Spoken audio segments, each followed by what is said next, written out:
Hey guys, how's it going? This is a OnePlus Nord, probably the most hyped phone in recent times.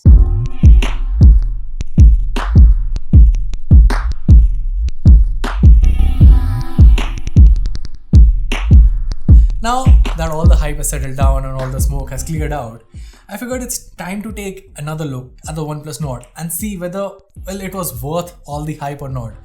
Is it really the best value for money device that you can buy? Is it the best phone in the 20 to 30k price category? Or is it just hype? Well, this is Varun from Guiding Tech, and you're watching my long-term review of the OnePlus Nord.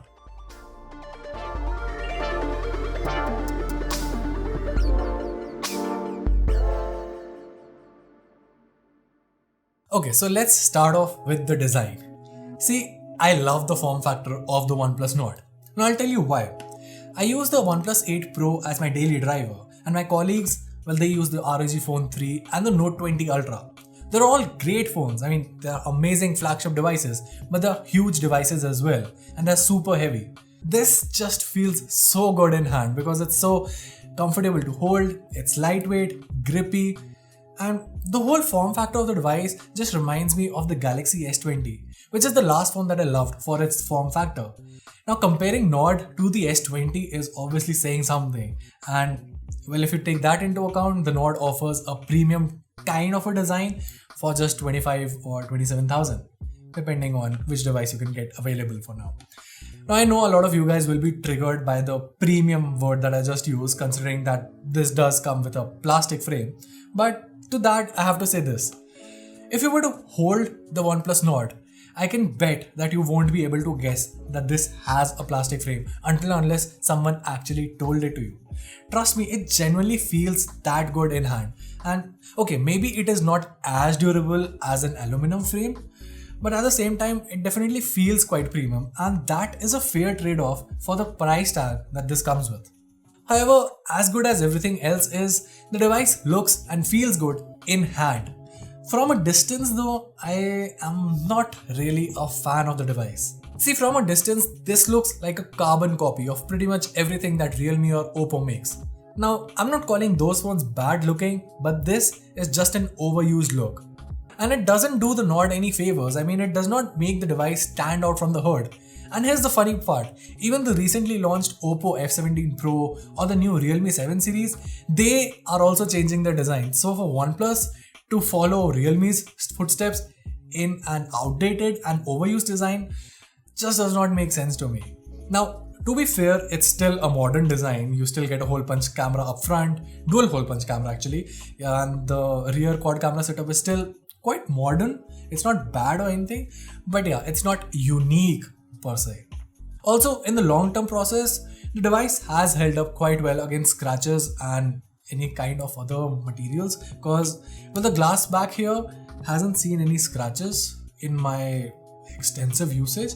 And the screen guard that OnePlus provided is about absolute trash, and I've been using the OnePlus Nord without any screen guard, and while there are little scuffs here and there, there's nothing major to be concerned about. Now moving on to the display, what can I say that hasn't already been said before? It's a nice display, 90Hz, Full HD Plus Super AMOLED panel. Netflix works with HDR10 Plus content, and I haven't faced any issues as such. Issues. See, I know everyone's gonna talk about it, all the display issues that OnePlus Nord comes with, and to that I have to say a couple of things. One, I haven't faced any of those issues on my unit here. Now that is not to say that those issues don't exist. But then again, those issues aren't really issues. Those are just characteristics of an AMOLED panel. I've said it before countless number of times, and if you want to know my in-depth analysis of it, I've talked about it in detail in the OnePlus 8 Pro long-term review, the link to which will be here. So do check that out. But my main point here is that every AMOLED panel out there will have some sort of these characteristics and not issues. As a matter of fact, before using the OnePlus 8 Pro as my daily driver, I was using the Realme X2 Pro as my daily driver for more than 4 months. That phone is the closest competitor to the OnePlus Nord. And let me tell you, that phone had display issues as well. And not just one unit, I had 2 units of it, the normal and the master edition. And both of those units had issues in low brightness. But here's the thing, I did not make a fuss about it because I understand that that is just a characteristic of the panel in itself. I've used so many AMOLED devices, even the best from Samsung devices, and even those devices have those little tinting issues, and that's just a characteristic of AMOLED panels. See, software can only do too much, and at the end of the day, AMOLED will be AMOLED, and it is just that form of technology. If you have a problem with your unit of the OnePlus Nord that you buy, sure, you can obviously go on, ask the brand to give you a new unit, and that's fine. OnePlus will totally respect that. But what I'm trying to say is that even the new unit that you get, or if you decide to go for any other device that has an AMOLED panel, the issues will probably still be there if you're calling them issues.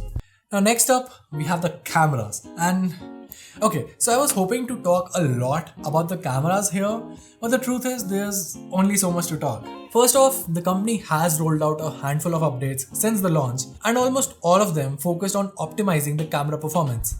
In most cases, it's unaltered, but I do feel the HDR processing has become better, along with very slight tweaks to the edge processing in portrait modes. It's a good change and it is quite welcome. That said, one thing that still bothers me is the fact that the OnePlus Nord still can't do 4K 60fps on the rear camera, while it can do 4K 60fps from the front camera. Like, what is up with that, OnePlus? Just fix that thing already. If your processor can handle 4K 60fps for one camera, then it can easily handle it for the rear camera as well. Secondly, there's support for Gcam. Now, OnePlus Nord actually supports one of the most stable versions of Gcam, which lately got support for the macro and the ultrawide sensor as well without having to root the device, which is great. Actually, as a matter of fact, I recently did a camera comparison with the Poco X2, one with the normal cameras and another video with the Gcam installed on both the devices. The links to both of which will be in the description box below. So yeah, go ahead, check it out, and just to give you a brief, the camera on this thing is pretty darn good. Okay, so moving on, there's the performance factor, and I have to say I'm quite satisfied with the performance of the OnePlus Nord, and there's a very good reason for it. See, we've usually seen Oxygen OS be a great custom skin, but it has only been supported on, well, flagship devices. It's like, you can give an amateur driver a Ferrari and they'll still speed through, but it takes a really good driver to win a race with something like a Hyundai, and that's pretty much the scene here. See, the Snapdragon 765, as great of a chipset that it does not compete with the flagship likes of the Snapdragon 855 or the 865. So yeah, it is still a mid-range chipset.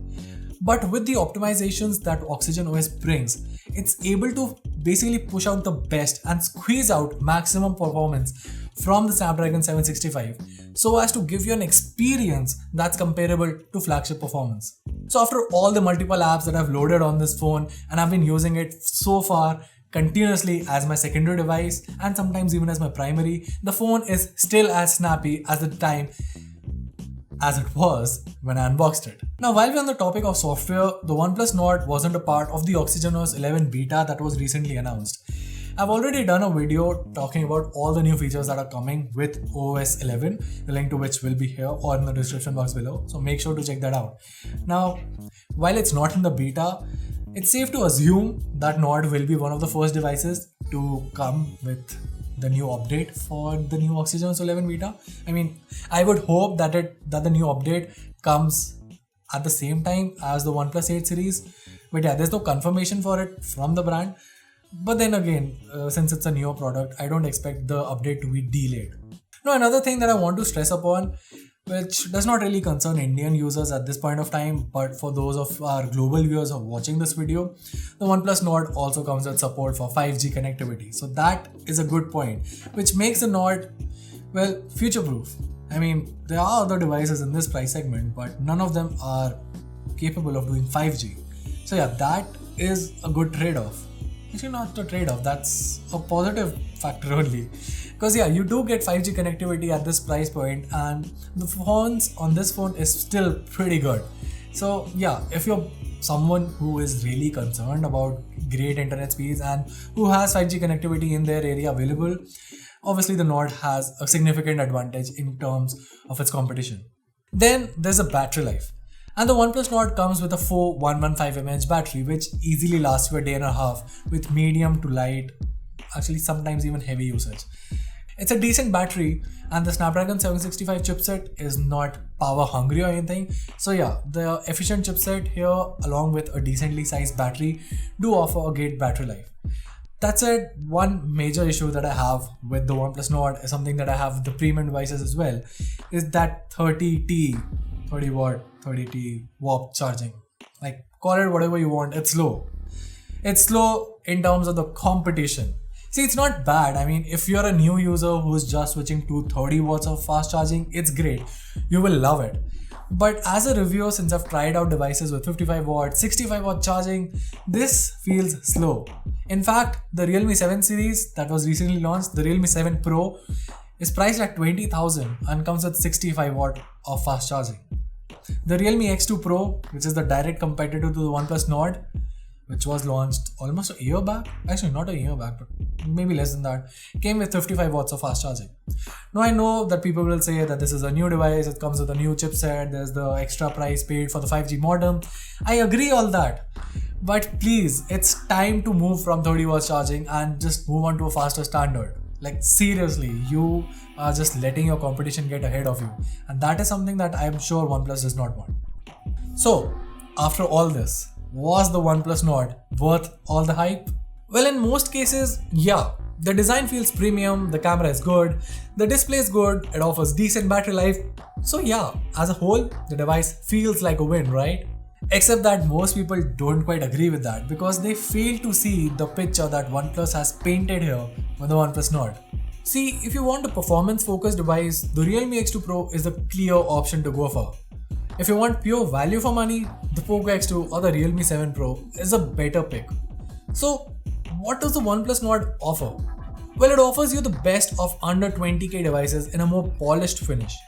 The software feels more polished against the likes of Realme UI or MIUI. The design, it's debatable as per preference, but the Nord is still the lightest in its group. The brand value, again, debatable. But remember when the Mi 10 was launched alongside the OnePlus 8 Pro, and even apart from the spec sheet, and while there was a difference of just 5,000, everyone, like literally everyone was like, why not just spend 5,000 more for the OnePlus 8 Pro, a device that I can flaunt. This is a flaunting device. It's not the most performance beast of a device that you can get at this price range, nor is it the best value for money device that you can get. It's the device that, with all the hype around it, is something that you can proudly show off. It's something that you can flaunt in front of your friends that, okay, you know, OnePlus Nord that gained all that hype, yeah, I have that in my pocket, I have that in my hands. That is something that a lot of people will be interested in. And the device lives up to that hype, to be honest, because it gives that premium kind of an experience. Like everything that I described, the design, the software, the cameras, everything has that premium touch to it. Like I said, it's not the best, but it has that premium feel to it. That premium feel, such as that plastic frame. It is plastic, but it feels premium. And that's the whole thing about the OnePlus Nord. It feels premium. And well, that's the whole point of the OnePlus Nord. That is the whole image that OnePlus as a company is trying to portray with the OnePlus Nord. They're not offering you the best value for money device. They're not offering you a beast of a gaming phone or something like that. They're just offering you a phone that allows you to experience OnePlus and the premium experience that OnePlus offers in all of its phones for a much affordable price tag. And well, that was it. If you like this video and would like to see more long-term reviews of all your favorite phones, make sure to let us know by giving us a thumbs up and subscribing to our channel for more awesome tech content. Also, I've done a lot of content around the OnePlus Nord, and I even have some custom wallpapers that I specially designed for the OnePlus Nord. The links to all of the videos will be down in the description box below, so make sure to check them all out. Till then, this is Varun from Guiding Tech, and I'll see you in the next one.